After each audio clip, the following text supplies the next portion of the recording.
The biggest tragedy to ever happen to the gaming industry during the PS2 era was the fate of platformers. Around that time, the platforming genre saw a surge of developers basking in their creative haven, pushing the boundaries of what platformers could be. During this period, games began to experiment with different genres. Jak and Daxter underwent a radical transformation in its second installment, incorporating elements of action shooting. Sly Cooper cleverly integrated stealth gameplay throughout its levels. Pitfall: The Lost Expedition adopted a Metroidvania style, while Kaya: Dark Lineage stood out for its emphasis on hand-to-hand combat within the platforming genre. Despite incorporating all these elements, some platformers were unable to compete against the rise of blockbuster shooters and open-world experiences. Still, amidst this wave of innovation, one platformer dared to blend hack-and-slash mechanics into its gameplay. That game is Legend of K. This is the story of how this game was made.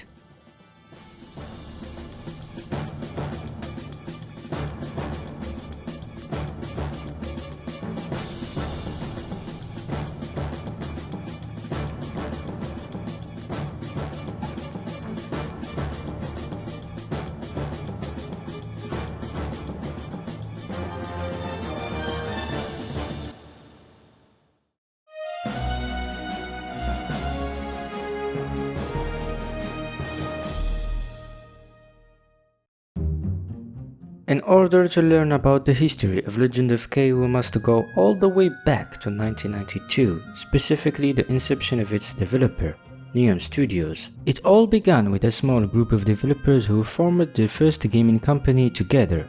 Anthony Christolakis, Boris Trebel, John Jokel, Michael Butner, and Peter Tyrolf were all on board.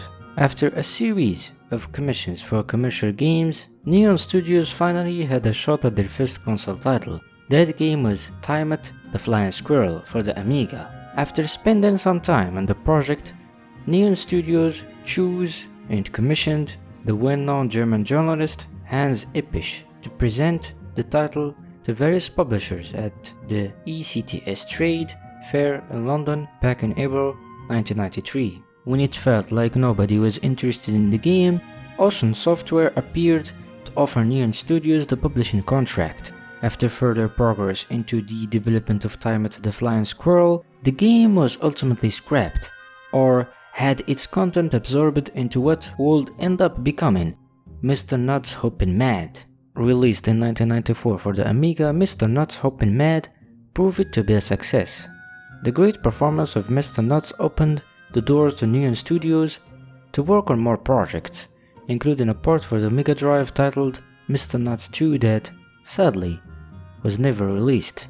Despite being heavily marketed in German, European, and Australian magazines, Mr. Nuts 2 didn't happen. Right after Mr. Nuts 2, Neon Studios would give birth to one of the best unknown shooters, Tunnel B1. Once again, the game proved to be a success, earning enough funds for Neon Studios to establish another branch in Manchester, England, to focus on more original titles for consoles. However, things didn't go as planned when Ocean Software was absorbed into Atari. As a result, the Manchester branch was shut down and the workforce at Neon Studios shrank to the bottom, where they had to start all over again. We've worked with Ocean on Mr. Nuts and Tunnel B1 and even established a branch office in Manchester to work on more PS1, N64 and Saturn games, but unfortunately Ocean was acquired and we had to shrink down to 6-person team and start from scratch. Since then, Neon Studios has been busy working on a couple of Game Boy Color and GBA games for some years, but after Mr. Nuts 2 cancelled port on the Mega Drive, Neon Studios always wanted a second chance at a platformer. That chance appeared in the early 2000s. The idea of a platformer starring an anthropomorphic character has been around at Neon Studios for a while, but the gears of the project didn't turn on until Anthony Christolakis kickstarted the project. And according to an old archived link of the original artist behind the game, Yu Chang Chen, K began life in 2001. The PS2 era was a competitive landscape for platformers, with many developers attempting to create the next big hit. Acclaim came up with Vex, a game that combined challenging platforming with a darker tone. THQ tried its hand with Sphinx and the Cursed Mummy, an adventure that mixed puzzle solving with exploration. Naughty Dog's Jak and Daxter series became a standout with its seamless open-world design and engaging storyline.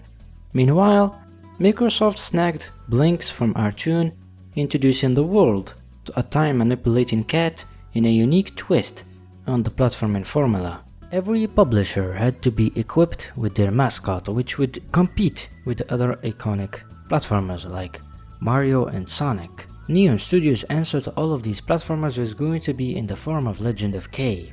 The team involved in the project was pretty small initially, but it grew to the point where it amassed some notable names on board. Noah Falstein was one of the main writers who helped flesh out the narrative and plot of the game. Jake Kaufman was the composer behind many of the game's soundtracks, along with many more names involved. Legend of K was a passion project for Anthony Christolakis and the Neon Studios team. It was also a game where they were given the freedom to cut loose with their creativity, ultimately giving birth to a solid action-adventure game on the PS2.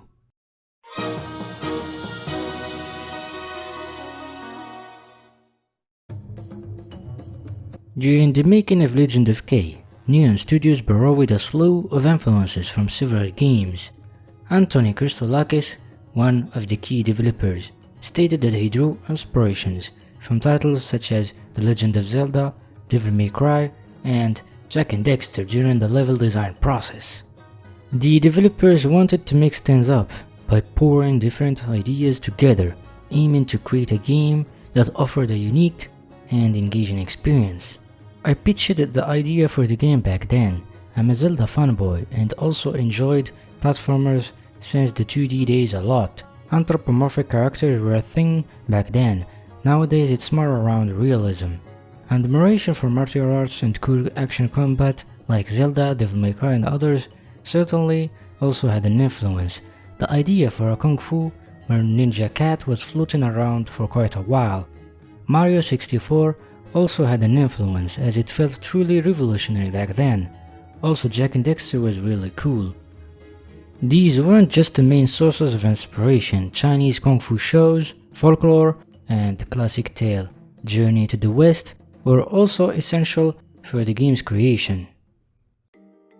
Legend of K is an action-adventure video game set in the mythical land of Yanqin, a peaceful place inhabited by anthropomorphic animals such as cats, frogs, rabbits, and pandas. The game's story revolves around K, a young and impulsive cat warrior who sets out on a heroic journey to save his homeland from the clutches of invaders. Legend of K was a mix of Devil May Cry meets a platformer. K can hack and slice through foes like rats, gorillas, bears, crocodiles, and even demons. To avoid feeling like a generic button masher, Legend of K nudged players to constantly shift their focus from one enemy to another, aiming to hit them from behind, the enemy's weakest spot. Instead of just button mashing and hoping to win, players needed to explore the game's easy-to-grasp controls to make the gameplay feel fun and rewarding. K had a series of combos at his disposal, including a worldwide attack, aerial fights, a deadly strike from above to down, and a powerful executing special move executed by holding down the attack button. K didn't have access to just a sword. Claws and a hammer were also part of his collection, each with its advantages and weaknesses. This variety in weaponry allowed players to experiment with different combat styles, adding depth to the gameplay.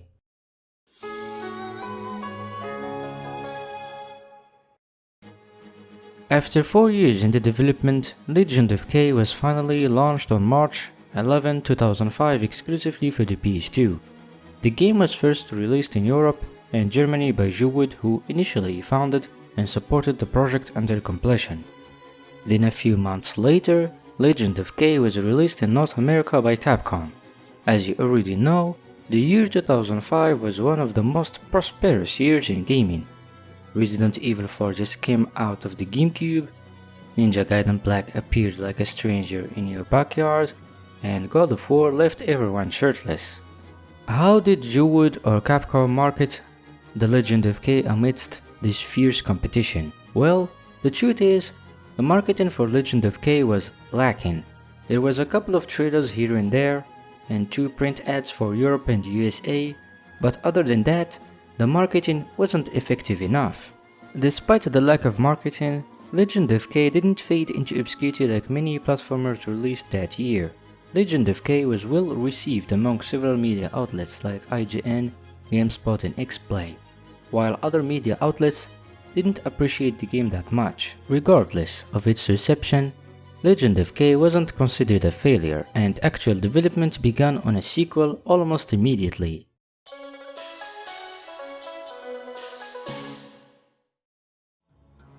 Shortly after the release of Legend of K, actual development began on a sequel. The sequel was presumably going to be much bigger, much better, and would have addressed many of the original game's flaws. Sadly, development didn't go that far. A few concept arts were distributed online, a trailer, and a prototype build was made, but that was it. We did plan to do a sequel and actually started production already. Unfortunately, things fell apart when Juwood started to run into financial troubles. He continued, Jake Kaufman started work on the first music. Matt Rhodes did some awesome early concept artwork, and we started with prototyping, but then it became clear that Juwood was not gonna survive. We tried to buy back our studio Neon, but it wasn't possible, so we started from scratch again with 6 people with Keen Games. It also didn't help that around 2007, Neon Studios ended up shutting down forever. However, this wasn't the end for K. Things were happening behind the scenes, but still, were these efforts enough to revive the idea of a Legend of K sequel?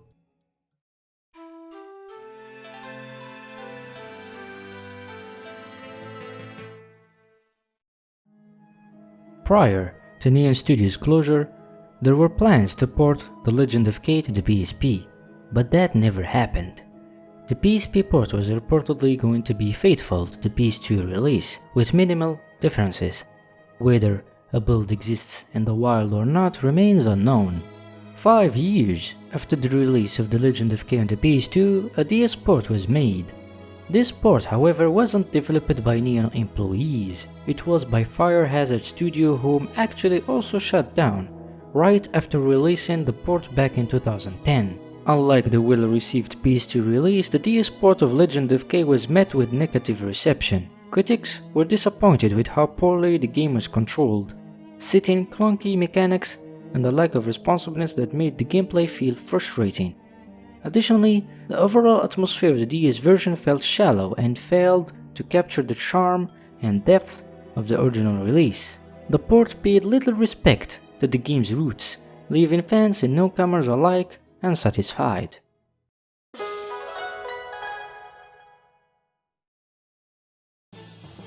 After Neon Studios shut its doors, former developers went on to establish Keen Games in 2006. Even after spending years making several games, the company did not venture back to The Legend of K. Instead, it was Kaiko Games who did so. After filing for bankruptcy in 1994, the company was re-established in 2013 by former Kaiko employees. Around that time, Peter Tyrolf, one of the co-founders of Keen Games, left the company and went back to Kaiko, where their first project was remastering and porting Legend of K to new consoles and PC, after they bought the rights back from Juwood. The idea of remastering Legend of K has already been brewing since 2013. However, the project didn't start until July of 2014. On July 28, 2015, Legend of K was finally released onto the PS3, Xbox 360, Steam, GOG, PS4, and the Wii U, then 2 years afterwards into the Nintendo Switch. That way, everyone who missed out on Legend of K can finally enjoy the game nearly everywhere. But how did the game perform? The game was certainly well received on Steam and other platforms. As for whether the remastered release sold well or not, remains unknown.